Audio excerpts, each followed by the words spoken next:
This summer, turn your gifting game up during the Summer Plant and Garden Sale at 1-800-Flowers.com. Right now, you can score up to 30% off succulents, bonsais, fresh-cut blooms, and more. Whether you're celebrating a birthday, sending a thank you, or a just-because surprise, 1-800-Flowers lets you save big on a stunning selection of gifts. Save up to 30% off during the Summer Plant and Garden Sale at 1-800-Flowers.com/podcast. That's 1-800-Flowers.com/podcast. Gift something unforgettable today. If your fashion wish list lives rent-free in your brain, you need to be on Poshmark. With Poshmark, you're shopping millions of listings from thousands of closets, each curated by someone with their own style. Vintage finds, designer pieces, and everyday staples all in one place. Search for your favorites or let the discovery come to you. Poshmark makes it easy to find what you actually want to wear at prices that feel like a quiet win. Download the Poshmark app today and use code PODCAST10 when you sign up to get $10 off your first purchase. This is episode 434 of That Shakespeare Life. Hi, I'm Catherine Scheil, professor of English at the University of Minnesota. Another great method for studying the life of William Shakespeare includes listening to this. It's That Shakespeare Life with my friend Cassidy Cash. Welcome to That Shakespeare Life with Cassidy Cash. Cassidy believes that if you desire to successfully learn or perform Shakespeare's plays, then understanding the real life and history of William Shakespeare himself is a must. That Shakespeare Life is the podcast that helps you go beyond the curtain of some of Shakespeare's most iconic works and explore the world of early modern England as Shakespeare would have lived it, learning from the writers, historians, and performers who know it best. And now, here's Cassidy.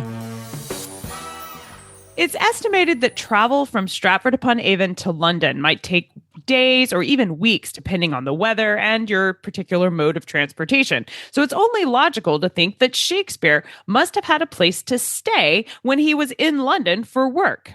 It wasn't like he was commuting every day. There is a court case in which Shakespeare is mentioned by name that places him as a lodger with the Mountjoy family on Silver Street in 1604. There's also documentary evidence to suggest Shakespeare was neighbors with a young John Fletcher in Bishopsgate, and it only makes sense to expect that Shakespeare might have had a place to stay near the Globe Theatre in Southwark, but that remains largely a guess. More recently, Matthew Steggle has done research into the letter written to Mrs. Shakespeare, which places Mr. and Mrs. Shakespeare once again residing in London. It seems that there's a lot of evidence to think that Shakespeare lived in London, but when it comes to his Blackfriars property, scholars have been stumped because documentary evidence suggests Shakespeare did own property in the Blackfriars, but no one knew exactly where it was. That is, until now. Our guest this week, Lucy Munro, has uncovered 3 new documents, including a set of floor plans for the Blackfriars building that reveal not only where Shakespeare's property was located, but it tells us precisely how large it was and exactly how it was positioned in relation to the neighboring structures in the Blackfriars. Lucy Munro is professor of Shakespeare and early modern literature at King's College London. She's the author of Children of the Queen's Rebels, a Jacobean theater repertory, Archaic Style in English Literature from 1590 to 1674, and Shakespeare in the Theatre, The King's Men, and the editor of a number of early modern plays, including Fletcher's The Tamer Tamed and Decker, Ford, and Rowley's The Witch from Edmonton. She is currently finishing an edition of Shakespeare's King Henry IV Part 1 for the Arden Shakespeare's 4th series and writing a book about the Globe and Blackfriars playhouses. Her research on Shakespeare's London's house appeared in the Times Literary Supplement for April of 2026. We're delighted to have Dr. Lucy Munro back to That Shakespeare Life this week as she joins us to share how she came to find these particular documents, what they reveal about Shakespeare's property in the Blackfriars, and how we know the revealed locations actually belonged to William Shakespeare. Before we dive in today, remember that members of our show can access Insider Extras. You can explore all of these bonuses and listen to ad-free episodes of our show, including over 200 back catalog shows only available for members, all inside our Patreon page. You can find all of these extras right now at patreon.com/thatshakespearelife. And now, let's dive into the history. Hello, Lucy. Welcome back to That Shakespeare Life. It was great fun when you visited a while back to talk about the King's Men, and I'm delighted to welcome you here to visit with us again, especially about this exciting new discovery. Thank you very much. It's lovely to be here again. If scholars knew that Shakespeare owned property in the Blackfriars, why did the exact location remain elusive? So we knew a fair bit about the property that Shakespeare bought in 1613 because the sale documents survived, which is a sort of miraculous kind of survival in some ways.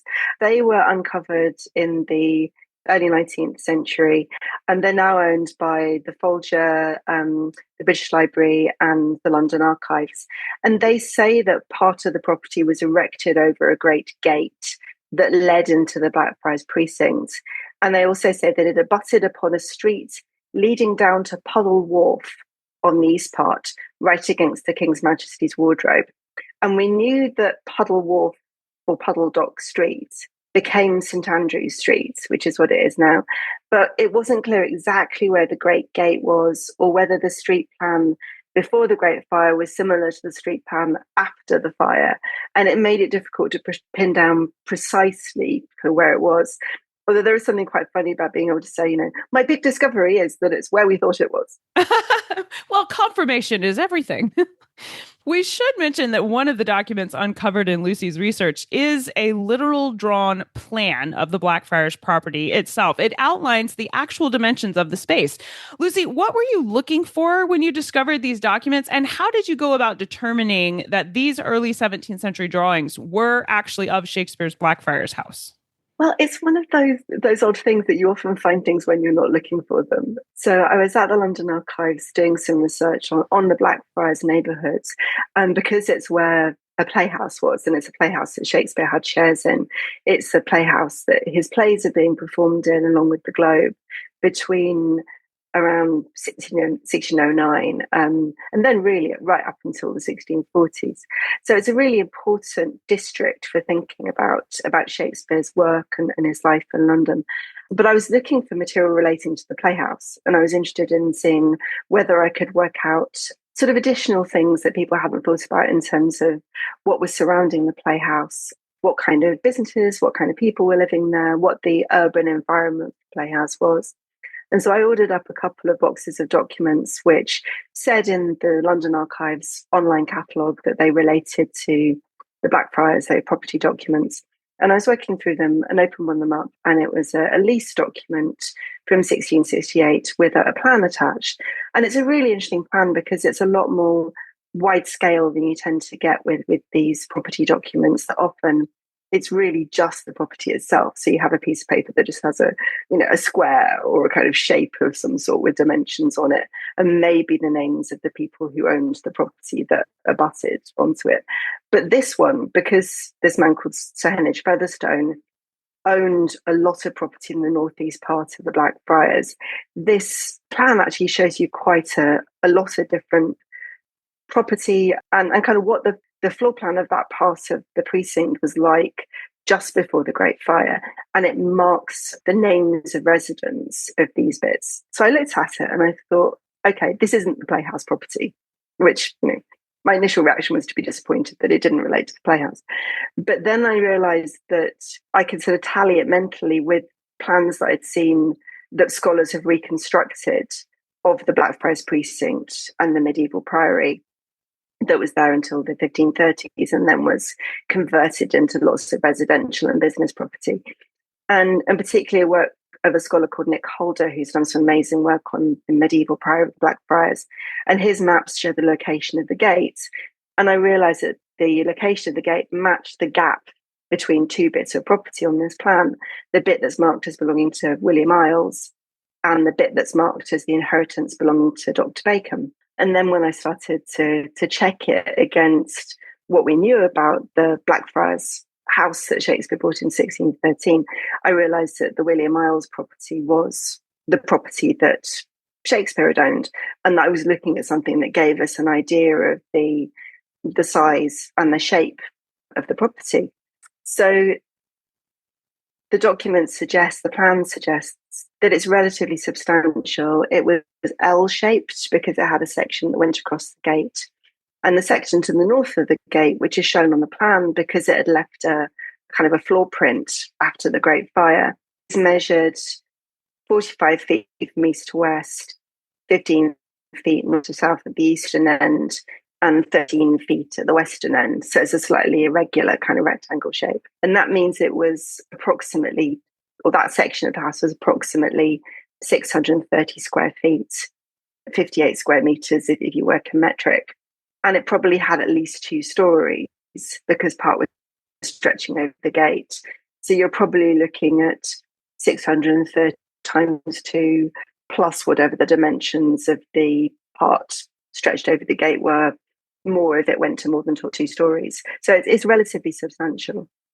I love that this seems to work in reverse. I know one of the things we say around here is the best way to lose something is to put it in a special place where you think you won't lose it.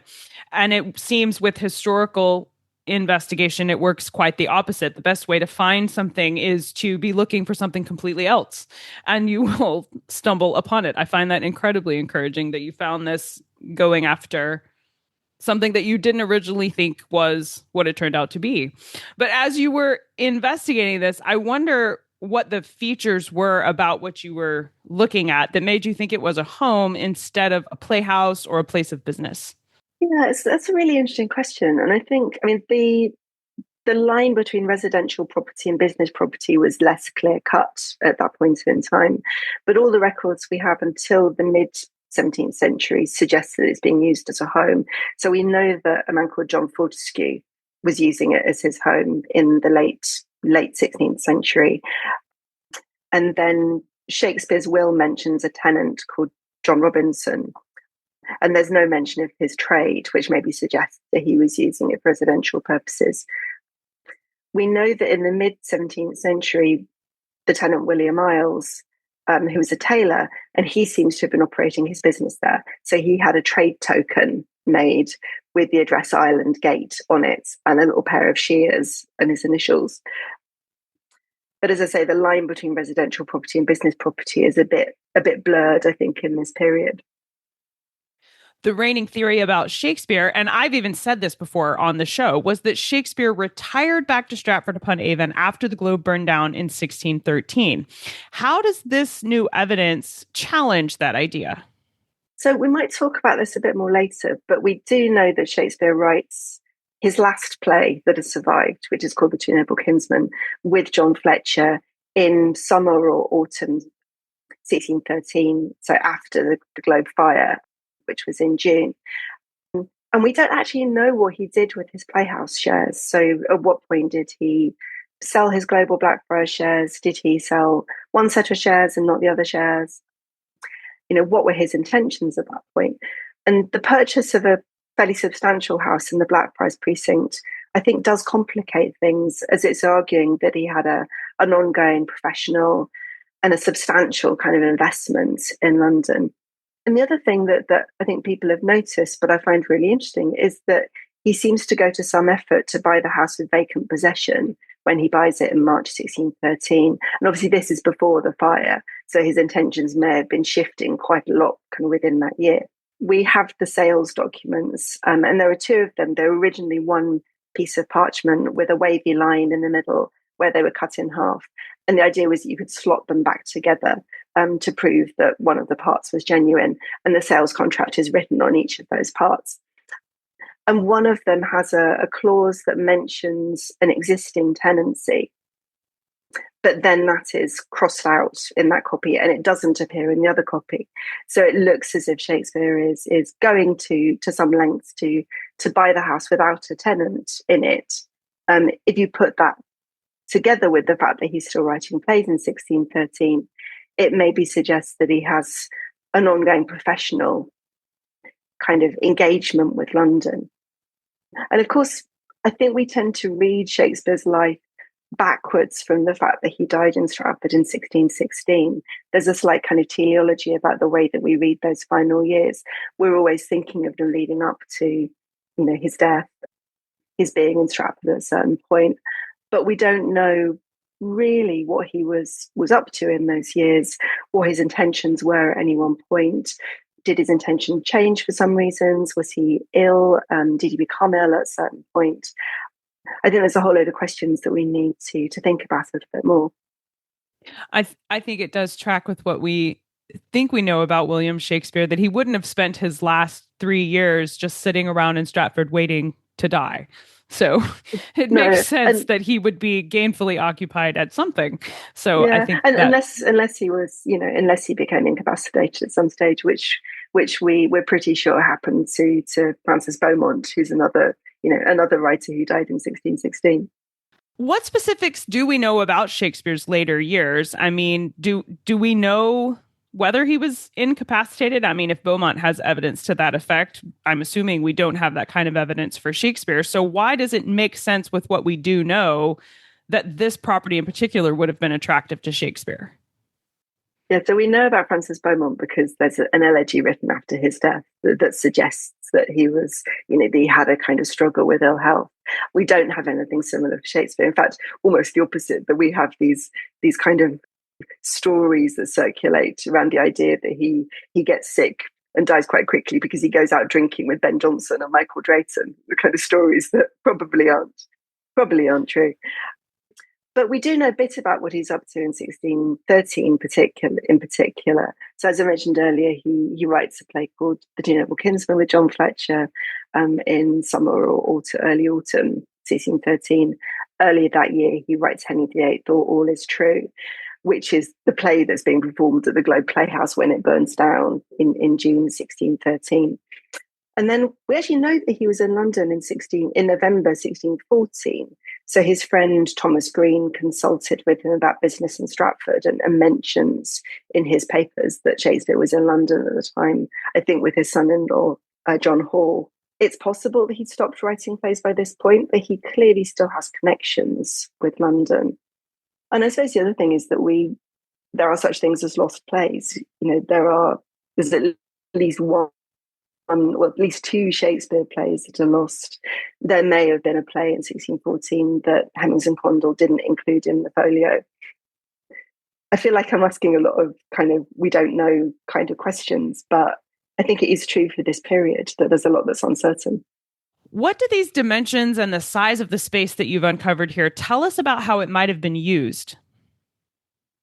So the fact that it's fairly substantial suggests that it could have been an investment, which is one of the arguments that's been made over the centuries. So somewhere that Shakespeare he's spotting a desirable neighborhood, he's buying something with the intention of letting it out, securing his financial future, the financial future of his daughters in certain ways. But the size also suggests that he could have used it for himself, or that it could have been somewhere where he rented it out but kept part of it for himself, or had the kind of right to be effectively lodging in his own house in the way that we know that he lodged with the Mountjoys. He seems to have lived in a similar kind of fashion in the parish of St Helens, Bishopsgate, a little bit earlier. And it's also kind of interesting that it's the Blackfriars as well. It's very close to the Blackfriars Playhouse. It would have been less than 5 minutes walk. There's a little bit of evidence that Shakespeare lived in Southwark at some point. So, are there points in his career where he actively wanted to be closer to the playhouses, points where he wanted to be a bit more distant from them? We also know that Ben Jonson, who is his friend, I suppose frenemy in some ways, also lives in the Blackfriars at various points. So it's an area that clearly has attractions for playwrights in this period. And I suppose it also fits a pattern of Shakespeare living in quite cosmopolitan neighbourhoods. So he's lodging with a Huguenot family when he's lodging with the Mountjoys on Silver Street. St Helens Bishopsgate was a really diverse parish as well. And the Blackfriars is exactly the same. There are lots of people who'd come to London from other parts of the country, from other parts of Europe. We know that there are substantial Huguenot kind of communities in Blackfriars, for example. So yeah, it's kind of interesting to think that Shakespeare might actively have sought out those kinds of neighbourhoods. Is this location somewhere that's accessible today? Can people go and see where this was? Yeah, so they can. It's on the corner of St Andrew's Hill and Ireland Yard, and it's just off Ludgate Circus. So if you're in the vicinity of St Paul's Cathedral, it's really easy to find. What did the documents reveal about what happened to this location after Shakespeare died? So we already knew from Shakespeare's will that he leaves the property along with other property, so his Stratford property, to his daughter Susanna, who was married to a physician called John Hall. And we know that in the 1630s, there's a financial settlement to secure Susanna Hall's right to the property and also that of her daughter, Elizabeth Hall. Elizabeth Hall is first married to a man called Thomas Nash, who dies in the 1640s, not the writer of the same name, a completely different person. He dies in the 1640s, and there's a dispute over his will because he tries to leave the property to one of his male relatives and to cut his mother-in-law and his wife kind of out of the inheritance of the property. And Susanna Hall and Elizabeth Nash take steps to prevent this happening, which leads to a lawsuit in the Court of Chancery. Dan Gosling at the National Archives found the original copy of Thomas Nash's will last year and has been doing some amazing work kind of pulling all of this together. So we know that Elizabeth Nash inherits it from her mother, and she then holds it until the mid-1660s, which we hadn't known until this point precisely when she sold it or when it went out of her possession. And there's another little document alongside the plan in the collections of the London Archives, which is what's known as a foot of fine, which is the record of the last stage of the purchase process. And then there's also a record of the sale from Edward Bagley, who buys it from Elizabeth Barnard, as she then was because she got married again. He sells it in 1667, so 2 years later, to Sir Heneage Featherstone. And there's a lovely record at the National Archives in what are known as the close rolls, which I came across when I was doing this research, which it kind of records the sale from Edward Bagley to Sir Heneage Featherstone, but it also recites Edward Bagley's claim to the property as well. So it actually mentions Shakespeare. It says that Elizabeth Barnard was daughter and sole heir of John Hall of Stratford Upon Avon in the county of Warwick, Doctor of Physic, by Susanna his wife, which Susanna was the daughter and sole heir of William Shakespeare of Stratford on Avon, gentleman deceased. So that rather nicely kind of underlines the story of the property and kind of tracks it back to Shakespeare's purchase in 1613. And then the property was destroyed in the Great Fire. So the plan from 1668, when Sir Heneage Featherstone is leasing out all of his property in the Blackfriars, shows where its floor plan was, and all the other destroyed kind of houses around it. So much exciting history to discover here and to look into. Lucy, what are some reliable resources you can recommend for us if we want to learn more about this property? So there's some brilliant resources on Shakespeare Documented, which is a big collaboration between the Folger Shakespeare Library, the British Library, lots and lots of other archives that hold Shakespeare-related documents, the Shakespeare Birthplace Trust, all of these amazing archives. And it has really high-quality digital images of the documents and really high-quality commentaries by people from the Folger Library staff, a scholar called Alan Nelson. And Alan Nelson and some of the Folger staff have written a really great commentary on Shakespeare's purchase of the Blackfriars Gatehouse, which has links to all of the relevant documents, apart from the ones that I've just been talking about, because they haven't made it onto the site yet. But that's a brilliant resource for this. The London Archives have made the digital photograph of the plan available on their online catalogue. And I think we're going to put a link up on the website for the podcast as well, so you can have a look at that. Absolutely. And apart from that, there was one of the sort of classic accounts of the property is in E.K. Chambers' book, William Shakespeare, A Study of Facts and Problems from 1930. And that's available on archive.org, so it can kind of be freely consulted there. And then more recently, there's a book by Robert Behrman called Shakespeare's Money, which really thinks about Shakespeare's financial history, his financial life, and has a few pages commenting on the Blackfriars purchase. These people are all writing kind of after, before the three documents that I've been talking about were uncovered. So I guess if you want to look at those. I wrote a piece for the Times Literary Supplement, which they've really kindly made freely available. So that is also available, and we'll put a link on the podcast webpage as well. We will absolutely link to all of these resources in the regular show notes this week, so you can find this special bonus in the show notes. Stay tuned for the URL for where to find those. Now, Lucy, it's been a minute since you visited with us, but I think you may remember that we ask everyone this next question here at That Shakespeare Life, and that's, what's the one book you would take with you on a deserted island? My friends in England tell me I'm supposed to allow you the complete works of Shakespeare and a copy of the Bible, so your choice would be in addition to those. So I've completely forgotten what I chose on the last visit.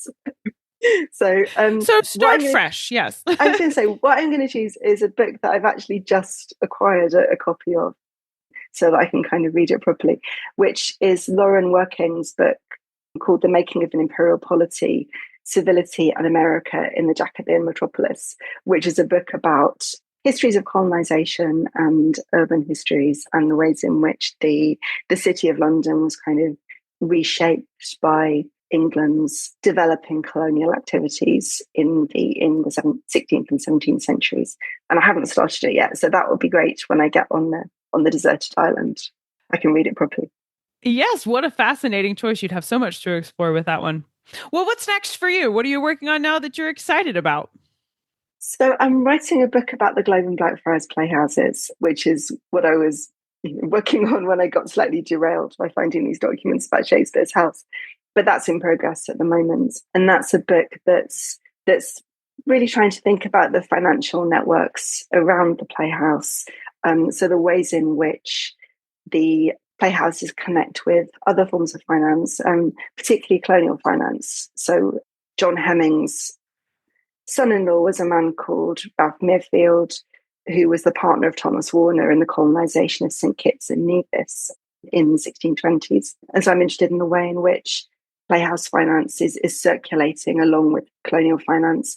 John Hemmings, when he died in 1630, was said to have had a debt in the West Indies. And I'm also interested in women's ownership of playhouses and their engagement in the kind of theatrical activity surrounding them. So yeah, and I'm thinking about the ways in which those kinds of things connect with the aesthetic work of the playhouse. So the kind of the plays they're producing, the repertory overall they're producing, and Shakespeare's plays in the context of all these things. Exciting projects coming from Lucy Munro. It sounds like really interesting investigations. If you'd like to stay in the know about Lucy's work and check out this project when it's available, we'll have links to Lucy's professional pages along with the resources in the show notes this week. So make sure you check there to learn more. Thank you so much, Lucy, for joining us again here this week to help us explore more about the Blackfriars, share your exciting new discovery, and help us understand the history of William Shakespeare's life that much better. It has been a pleasure having you visit with us today. It's been a real pleasure. Thank you for having me again. To join in on this conversation with your thoughts about Shakespeare's Blackfriar House, be sure to check out today's show notes. You can leave a question or a comment about the episode, and you can explore more information on Lucy's work, as well as see all of the resources she mentions for you today. Plus, for 1 week only, all listeners can view the newly discovered image showing the Blackfriars precinct and Shakespeare's house within it. After that 1 week, the visual extras will move over into the members area. The museum archive will, of course, still be linked there for you to find it yourself if you'd like to go and search it, but we've made the evidence easy to find and explore in one convenient place by placing it in our show notes for this week's episode. See that right now at CassidyCash.com/episode 434. And while you're there, click the membership button to unlock even more bonus history connected to today's episode. Again, that URL is CassidyCash.com/EP434. That Shakespeare Life is researched and produced by me, Cassidy Cash. Our audio engineer is Gary Mayholm. That's it for this week. Thank you for listening. I'm Cassidy Cash, and I hope you learned something new about the Bard. I'll see you next time. Bye-bye. Thank you for listening to That Shakespeare Life. As always, the best conversations happen after the episode over at CassidyCash.com. Become a part of a vibrant Shakespeare conversation by adding your voice over at the website. Until next time, remember, when you want to know William Shakespeare, you have to go behind the curtain and into That Shakespeare Life.